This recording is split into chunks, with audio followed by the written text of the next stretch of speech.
Welcome, dear listener.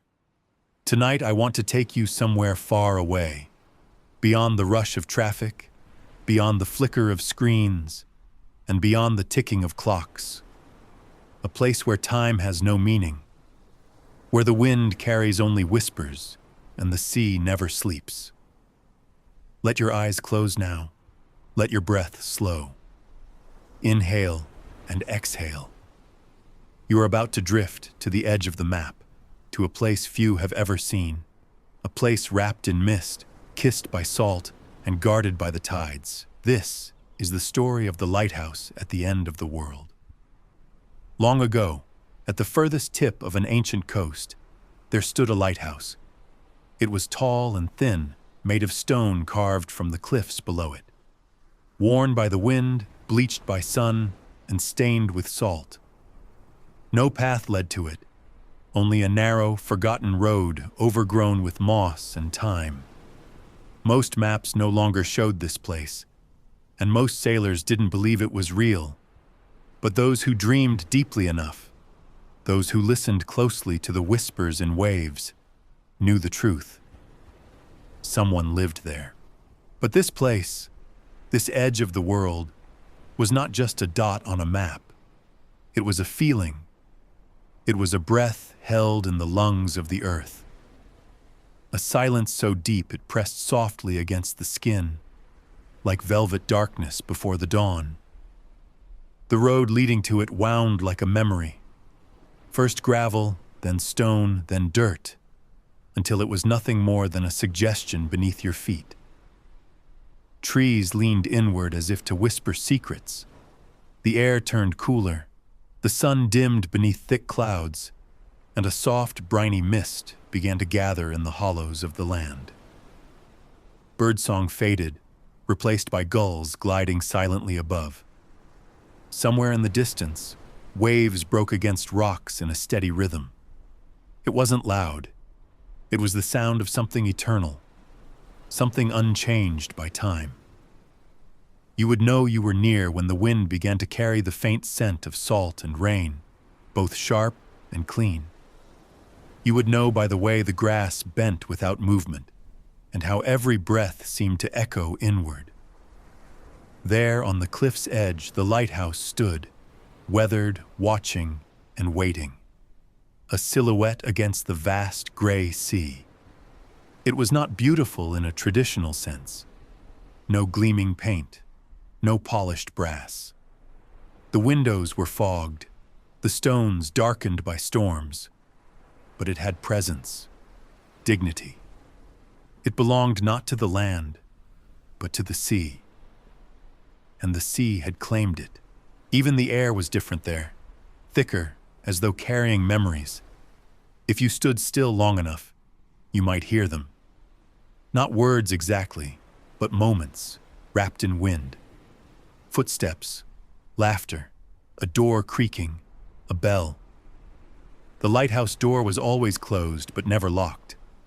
Those who arrived were never turned away, though most never came. Only the curious, the dreamers, and the weary ever found the path. And when they did, they understood that this place at the end of the world wasn't the end at all. It was a beginning. A place to breathe, to let go, to remember what silence sounds like, to remember what stillness feels like. And so if you ever feel lost, not in distance but in direction, know this. There is a lighthouse waiting, where the land stops and the sea starts, where time becomes something softer, where light shines not to be seen, but to be felt. Close your eyes now. Let the waves carry you. Let the wind cradle your thoughts. You are already on the path. And the lighthouse is already waiting. There is something deeply comforting about arriving at a place that has waited a very long time for you. You may not realize it at first. You might step through the threshold without ceremony, without announcement, thinking it was simply your feet that brought you here. But this place, this faraway lighthouse, has been listening for you. Every gust of wind that swept over the cliffs carried whispers of your name. Every tide that rose and fell was a measure of your approach. The sea does not hurry, and neither do the places it guards.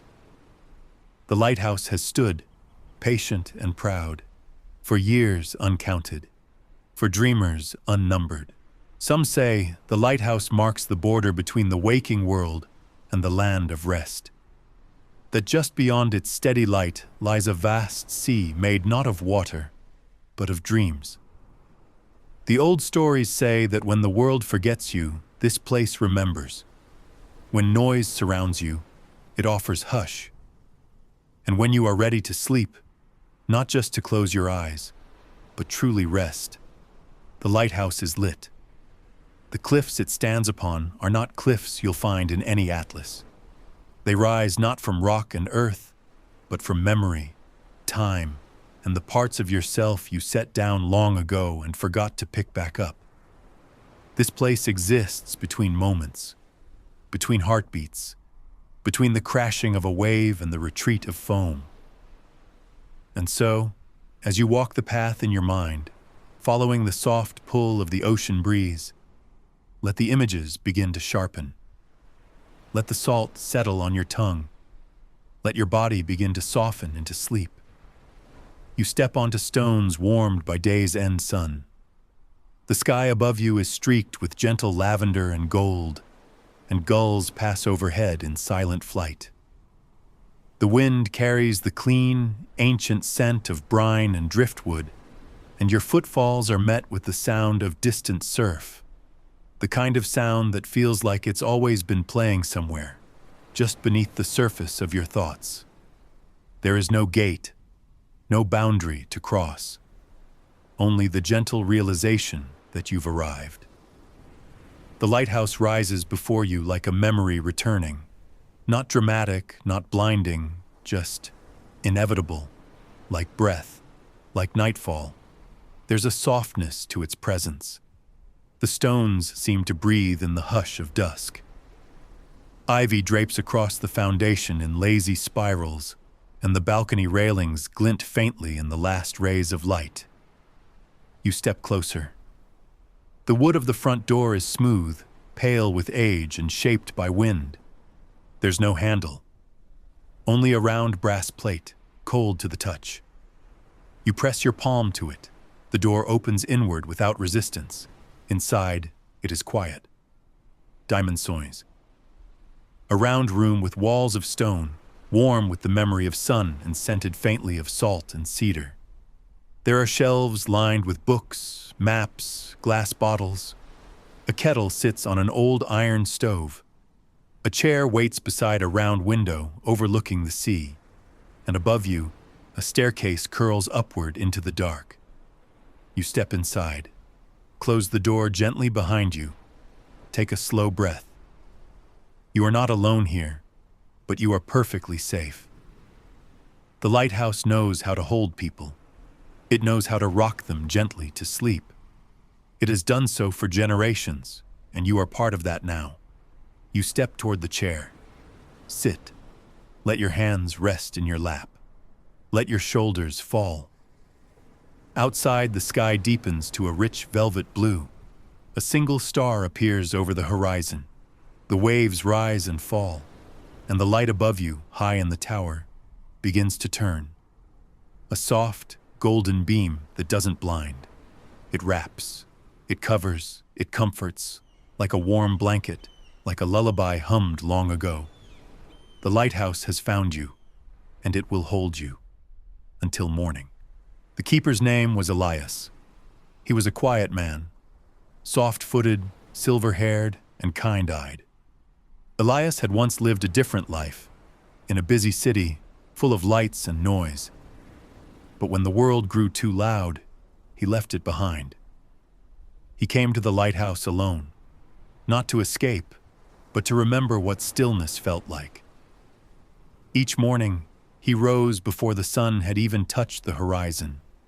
The windows of the lighthouse would glow with pale light, and the air held a sharp coolness that kissed his cheeks. His first steps were always silent. He moved like someone who had practiced quiet for a long time. He brewed tea, always the same blend of dried kelp, wild mint, and sea lavender, sipped slowly while leaning against the wooden frame of the window. He'd watch the tide rise and retreat, the waves pulling the foam back into the belly of the sea like the earth's own breathing. After breakfast, Elias climbed the spiral staircase, its rail worn smooth by years of use. Upward, always upward, to the lantern room where dust shimmered in shafts of morning sun. There, he would polish the glass, inspect the gears, and, though no ships had sailed these waters in decades, he would light the lamp, not for the ships, there were no ships, but for himself. To remember that even when the world forgets you, you can still offer light. His days unfolded slowly, peacefully. He read the same well-worn books until the spines gave way. He drew in thick sketch pads, capturing the shifting moods of the ocean. He cooked simple meals, steamed mussels, root vegetables, warm bread, and sometimes talked to himself, narrating the recipe as though a friend were watching. There was no loneliness in Elias's life, only space and silence. He kept journals, one for weather, one for thoughts, one for dreams. His handwriting was deliberate, slow, and graceful. On foggy days, he wrote the most. On stormy nights, he listened. When the wind howled through the eaves, he would sit in the main room with his eyes closed, imagining the sky telling old stories to the sea. And when the rain came hard against the stone, he would listen to it like music. Syncopated, irregular, real, and every evening, without fail, Elias would carry a heavy blanket out to the balcony, wrap it around his shoulders, and sit in the old wicker chair facing west. From that place, he watched the sunset in silence, never looking away, never hurrying. He honored the day's end with his full attention, as if witnessing it for the very first time. But one evening, as orange turned to indigo, Elias saw something new, a light, far on the horizon, blinking once then again. At first, he assumed it was the sun playing tricks on his vision, but the pattern continued. It wasn't fast, it wasn't erratic, it was deliberate. He blinked back, and the light blinked again.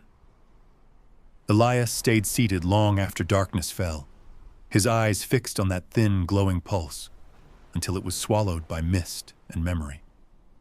The next night, it returned, closer, that slow, measured flash, and it stirred something deep inside him. Not fear, not excitement. Something older than either, something rooted in a forgotten part of his soul. He didn't mention it in his dream journal at first. It felt too sacred to write down, too fragile. That night, he dreamed. He stood on the ocean's surface. It held him like a cradle. The stars above formed constellations he didn't recognize, yet somehow understood. And in the distance, the light. It came from a second lighthouse, one he had never built, never visited, yet knew by heart. He began to walk, but every time he neared it, fog would rise, water would deepen, the path would shift. He woke with tears on his cheeks. The waves below the lighthouse still sang their lullaby. The stars still wheeled overhead, but now he watched them differently. The world was beginning to move again. But one evening, as orange turned to indigo and the clouds gathered like great ships in the sky, Elias saw something new. A light. Far on the horizon, barely discernible. It blinked. Once. Then again. A slow rhythm. Subtle but unmistakable. He blinked back, as if by instinct, and the light responded. Elias sat for hours, long after darkness had swallowed the sun, the sky, and the edge of the world. He did not move. The soft blanket remained around his shoulders. and the salt air curled in his hair like the breath of some sleeping giant. His eyes, however, remained fixed. The light blinked again, then was gone. The following evening, Elias returned to the balcony with his blanket and tea, watching the horizon with the quiet reverence of a man who had seen something sacred. Again, the light returned, and it was closer. It blinked, not urgently, not erratically, but as if it were breathing, calling, not with desperation, but with trust. In the days that followed, Elias's routine changed, only slightly. He moved through the same rituals, brewed the same tea, and wrote in the same journals. But he felt a shift inside, a gravity drawing him towards something he could not name. The light came every night, always at twilight, always pulsing with that soft, deliberate cadence. He began to dream. In his dreams, Elias stood upon the surface of the ocean itself, but it did not sink beneath him or resist his weight. Instead, it held him, supported him, cradled him like a child. Above, stars shimmered in unfamiliar constellations, forming symbols he could not name but somehow understood. Around him, waves glowed with a faint blue hue, as if touched by moonlight even in sleep. And in the distance, always, always in the distance, there stood another lighthouse. It did not resemble his own. It was taller, broader, made of material that seemed to flicker and hum, as though carved from ancient light rather than stone. He tried to walk toward it, but fog would rise, water would deepen, wind would shift. He awoke each time just before reaching it. The next morning, he would stand on his balcony, watching the sea with new eyes, holding the dream gently in his chest, like a secret too precious to speak aloud. He did not write of it. Not yet. It felt too delicate, like a bird perched on his shoulder that might fly away if he moved too quickly. But deep inside, Elias knew. Something had begun. It began with the marble. One morning, just after sunrise, Elias walked the tide line as he often did. The rocks, wet and gleaming with salt spray, glistened beneath his boots. The sky above was layered in pale hues, and the wind curled gently around his ankles like a curious cat. There, nestled between two stones, lay a glass marble. Fogged by the sea, smooth and round, it glowed faintly in the morning light. He bent to pick it up. It was warm. He turned it in his palm, the weight of it unfamiliar, and though it was small, it felt impossibly heavy, like it carried meaning. That same day, he found a feather black as ink, untouched by weather or sand. Then, a tiny sculpture carved from driftwood, shaped like a spiral. Then a bundle of braided seaweed, tied with a strand of red thread. Each gift appeared at dawn. Each time he found it in a place he had just passed the day before. Places he knew well, now changed. He began to leave offerings in return. A stone with a spiral he carved himself. A torn page from his journal with a poem written in saltwater ink. A drawing of the lighthouse in twilight, left under a shell. And the sea answered. One morning, a piece of parchment, folded tightly, sealed with a circle of wax, lay in the center of the path. Elias opened it with trembling hands. Inside, a symbol, a circle within a circle surrounded by radiating lines. He did not recognize it, but he understood it. The lighthouse in his dreams began to change. It no longer waited in the distance but stood in full clarity. Its light no longer blinked. It pulsed, like a heartbeat. And then came the figure. A tall silhouette glowing faintly at the base of the dream lighthouse, its face obscured but presence unmistakable. One night, the figure stood beside Elias.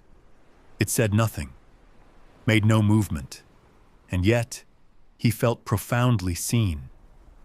The figure raised a hand, and Elias woke with the taste of salt in his mouth and a warmth in his chest that did not fade. The wind changed. It was subtle at first, a shift in pressure, a tone in the air that hadn't been there before. The waves grew still. The gulls stopped calling. The clouds hung lower, as if listening. Elias felt it in his bones. He dressed slowly that morning, pressed his palm to the door, stood for a long while on the porch, listening. And then it came. A ship, not a vessel of wood and sail, but of light, translucent, humming with quiet resonance, as if drawn from the dreams of the sea itself. It hovered just above the surface, casting no wake, its hull shifting in form as though made from water and memory. Elias stepped to the cliff's edge. The ship waited below. Mist swirled upward, curling into steps. Not stone, not air, but something in between. He turned once toward the lighthouse, breathed it in, placed a hand on the warm stone wall. Then he climbed down. The ship opened like a sigh. Inside it was empty of furniture or form, but full of presence. Light pooled on the floor, warm and gold. A low hum filled the space like distant singing. He sat, closed his eyes. The ship began to move. It did not sail. It flowed. Time unraveled. Around him, the sea faded. The sky darkened and brightened in waves. The stars above spun slowly. And in the distance, the second lighthouse rose. It was massive. Its light no longer blinked. It radiated, a steady, loving beam that wrapped around the ship like an embrace. The structure shimmered, ever shifting, as if alive. At the base, the glowing figure waited. Elias stood. His feet touched the soft ground. The figure approached, extended its hand, and this time, Elias took it. Inside the lighthouse, there was no ceiling, only sky, velvet and shifting, pulsing with stars that whispered. The walls glowed faintly, layered in patterns that resembled constellations, or perhaps memories. They moved in response to thought. At the center of the space stood a pool of still water, reflecting not just the sky above, but things deeper, moments, dreams, truths. The figure guided Elias to the water's edge. He looked in and saw himself, not as he was, but as he had been. As a child, running through rain. As a young man, lost in noise. As a keeper, silent and steady. As a soul, luminous and light. He saw all of it, and it did not overwhelm him. It settled over him like a blanket. He stepped into the water. It held him, surrounded him, lifted him. And when he emerged, the figure was gone. The lighthouse did not vanish. It folded around him, becoming part of him. He felt the presence of all those who had crossed before, keepers, dreamers, wanderers, and now he was one of them. He stood at the top of the tower, though no stairs had brought him there. He looked out across an endless sea. Below, far in the distance, the original lighthouse still stood. Its lamp turned slowly, and Elias understood. He was not leaving something behind. He was becoming part of what waited. He reached out, and his light pulsed gently into the night. A call, a comfort, a promise. Back at the original lighthouse, wind stirred the ivy. The lamp flickered, then glowed. Inside, the books remained, the stove cold, the chair still. But the space was not empty. It hummed, a soft vibration, like the beat of a hidden heart. And in the distance, someone dreams, of cliffs, of waves, of a place wrapped in mist, of a light that does not warn, but welcomes. They will find it soon, because the lighthouse still stands, and Elias watches, not above or beyond, but within. A keeper of light, a guardian of stillness, waiting for you.